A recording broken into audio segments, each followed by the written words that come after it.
Misbah international hospital,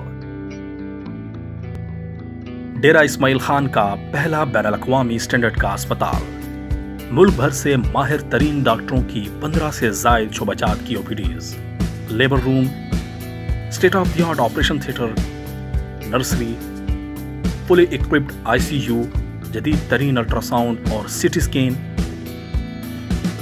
ECG, ETT, dialysis, baby care, laboratory, pharmacy,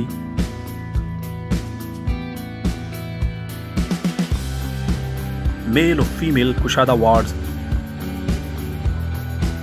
खूबसूरत VIP rooms, सब कुछ एक ही छत तले। अब डेरा इस्माइल खान में जल्द इफ्तिताह। सर्कुलर रोड बिलमुकाबिल बैसाखी ग्राउंड, डेरा इस्माइल खान।